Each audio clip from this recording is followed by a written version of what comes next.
पाकिस्तान के सर पर बैरूनी खतरे के बाकायदा बादल मंडला रहे हैं जो किसी भी वक्त बरस सकते हैं। और आज शेख रशीद साहब का खदशा दुरुस्त साबित हो गया। आज पुरअमन पाकिस्तान में एक बार फिर से दहशतगर्दी ने डंग मार दिया। पाकिस्तान के दिल लाहौर पर ज़रब लगाने की एक और कोशिश की गई।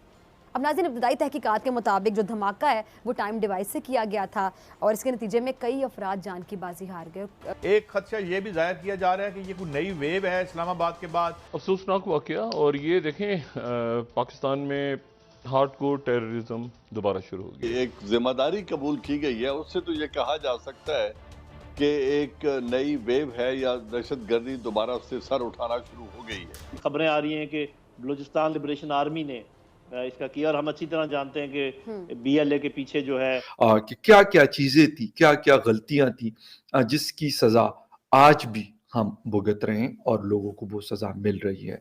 और वो कह रहे हैं कि हम रियासत पाकिस्तान यानी स्टेट ऑफ पाकिस्तान जो है उसके खिलाफ हम लोग लड़ रहे हैं। और क्यों लड़ रहे हैं, उसकी वजह ये है कि यहाँ का जो कानून है, यहाँ का जो कॉन्स्टिट्यूशन है, अकॉर्डिंग टू द इस्लामिक शरिया वो नहीं है। सियासी क़यादत आपस में लड़ने की बजाय, एक दूसरे से लड़ने की बजाय मुत्तहिद होकर दुश्मनों से लड़े, दुश्मनों को जवाब दे। लेकिन जैसे हमारे ये सियासी रहबर कर रहे हैं, अगर ऐसे ही चलता रहा तो ऐसे कैसे चलेगा। Press the bell icon on the YouTube app and never miss another update. आपस के इख्तिलाफात में इतना मसरूफ हो चुके हैं कि उन्हें बैरूनी खतरा महसूस ही नहीं हो रहा। वज़ीर दाखिला कई बार इस बात की पेशगोई कर चुके हैं कि पाकिस्तान के सर पर बैरूनी खतरे के बाकायदा बादल मंडला रहे हैं जो किसी भी वक्त बरस सकते हैं। और आज शेख रशीद साहब का खदशा दुरुस्त साबित हो गया। आज पुरअमन पाकिस्तान में एक बार फिर से दहशतगर्दी ने डंग मार दिया। पाकिस्तान के दिल लाहौर पर ज़रब लगाने की एक और कोशिश की गई। अब नाज़रीन, इब्तदाई तहकीकात के मुताबिक जो धमाका है वो टाइम डिवाइस से किया गया था और इसके नतीजे में कई अफराद जान की बाजी हार गए और कई अफराद ज़ख्मी भी हुए जिनको मेयो अस्पताल दाखिल करवाया गया, मुंतकिल किया गया। चहल पहल वाले जो इलाका है उसको इसलिए शायद जानते बूझते निशाना बनाया गया ताकि ज़्यादा से ज़्यादा जानी नुकसान हो सके, ज़्यादा से ज़्यादा टारगेट अचीव किया जा सके, ज़्यादा से ज़्यादा नुकसान पहुँचाया जा सके।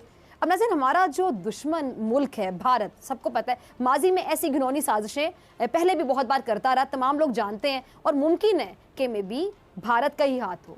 लेकिन अब वक्त आ गया कि दुश्मन को मुंह तोड़ जवाब देने के लिए, अपनी सरहदों की हिफाजत करने के लिए सियासी क़यादत आपस में लड़ने की बजाय, एक दूसरे से लड़ने की बजाय मुत्तहिद होकर दुश्मनों से लड़े, दुश्मनों को जवाब दे।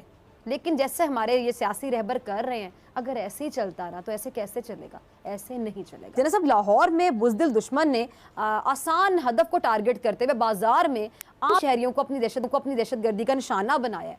तो एक बार फिर से मुल्क जो दुश्मन कुव्वतें हैं वो पाकिस्तान को कमज़ोर करना चाहती हैं। क्या कहेंगे आप? और साथ अफसोस के साथ मैं कहूँगी, ऐसे में जब हमें बाहर से खतरात हैं, वज़ीर दाखिला भी बड़ी बार पेशगोई कर चुके हैं, हमारे अंदर जो सियासतदान हैं उनके आपस के मसाइल ख़त्म नहीं हो रहे, तो दुश्मन से लड़ने के बजाय आपस में लड़े चले जा रहे हैं।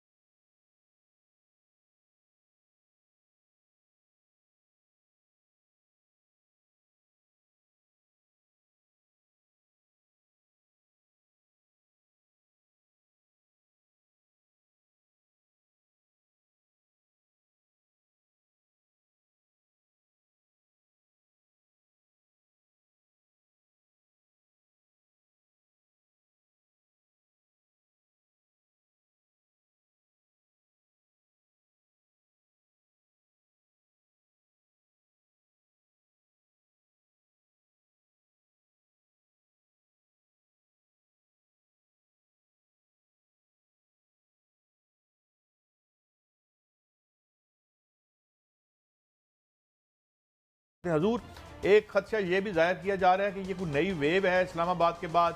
आप इसे कैसे देखते हैं और आपको क्या लगता है कि ये कौन लोग इसके पीछे हो सकते हैं? जनरल साहब। थैंक यू वेरी मच काजी साहब। देखें, बात यह है कि यकीनन जिस तरीके से एक इंसिडेंट इस्लामाबाद में हुआ और एक अभी लाहौर में आज हुआ है, अगरचे इनकी सिवियरिटी उस तरह की नहीं है और जिस तरीके से इनकी एक जिम्मेदारी कबूल की गई है, उससे तो ये कहा जा सकता है कि एक नई वेव है या दहशतगर्दी दोबारा से सर उठाना शुरू हो गई है। تو یہ ایک انفارچونیٹ انسیڈنٹس ہیں، دونوں نہیں ہونے چاہیے تھے. بلوچستان میں تو چل ہی رہا تھا، لیکن اگر ان لوگوں کی رسائی آپریشن رد الفساد کے 4 سال بعد اگر ان کی پھر رسائی ہو جاتی ہے مین سٹیز لائک لاہور اور اسلام آباد کی طرف، تو یہ ایک بڑی انفارچونیٹ بگننگ ہوگی جس کے ہم متحمل نہیں ہو سکتے. کہ کیا کیا چیزیں تھی، کیا کیا غلطیاں تھیں جس کی سزا آج بھی ہم بھگت رہے ہیں اور لوگوں کو وہ سزا مل رہی ہے. ابھی کچھ عرصہ پہلے، بہت زیادہ دور نہیں جاتا، جنرل ضیاء کے دور پہ بھی نہیں جا رہا، جنرل مشرف کے دور پہ بھی نہیں جا رہا، پچھلی حکومتوں میں بھی نہیں جا رہا، جس میں بہت بڑے بڑے اٹیکس ہوا کرتے تھے، اس پہ نہیں جا رہا. لیکن ابھی کرنٹ جو تقریباً 6-7 ماہ پہلے افغانستان میں حکومت اشرف غنی صاحب کے حکومت پر قبضہ ہوا اور امارت اسلامی کے نام سے طالبان نے اپنی حکومت قائم کی. اس وقت ہم نے کیا ایک جسے کہتے ہیں کہ نیریٹو بیلڈ اپ کیا، اور ہم بول رہے تھے کہ یار ایک بہت اچھا ہوا کہ یہ ساری چیز آئی. جو لوگ افغانستان کو سمجھتے ہیں انہوں نے کہا کہ بھائی صاحب آپ کی بات صحیح ہے کہ آپ کو شاید وقتی طور پہ ایسا ہی نظر آتا ہے، لیکن تصویر ایسی نہیں ہے جو آپ کو سامنے سے نظر آ رہی ہے. بہت سارے ہمارے جرنلزم کے فیلڈ کے ایکسپرٹس اور بہت سارے لوگ جو سینئر ہیں ہمارے، ان سے بہت کچھ سیکھتے ہیں. ان لوگوں نے کہا کہ یار خان صاحب کو ابھی اس بات کو ڈسکلوز نہیں کرنا چاہیے تھا، کیونکہ ابھی کچھ ہوا نہیں ہے. بات چیت ہوتی ہے، پہلے بھی ہوئی، بعد میں بھی ہوئی اور شاید ہوتی بھی ہے، لیکن ابھی اس پہ ہمیں نہیں وہ کرنا چاہیے تھا ڈسکلوز. لیکن انہوں نے کیا، اور اس کے بعد خیر 1 مہینے کا سیز فائر بھی ہوا، اور ان کی جو کنڈیشنز تھی انہوں نے کہا کہ ہمارے لوگوں کو آپ نے چھوڑنا ہے. اس میں سے کچھ کو شاید چھوڑ دیا گیا، کچھ ابھی بھی جیلوں میں ہیں. لیکن بات یہ ہے کہ کیا ان کے ساتھ مذاکرات ہو سکتے ہیں جو عام عوام کے خلاف انہوں نے یہ اناؤنس کیا ہے، ایک جنگ کا اعلان کیا ہوا ہے ان لوگوں نے، اور وہ کہہ رہے ہیں کہ ہم ریاست پاکستان یعنی اسٹیٹ آف پاکستان جو ہے اس کے خلاف ہم لوگ لڑ رہے ہیں. اور کیوں لڑ رہے ہیں؟ اس کی وجہ یہ ہے کہ یہاں کا جو قانون ہے، یہاں کا جو کانسٹیٹیوشن ہے اکارڈنگ ٹو دا اسلامک شریعہ وہ نہیں ہے.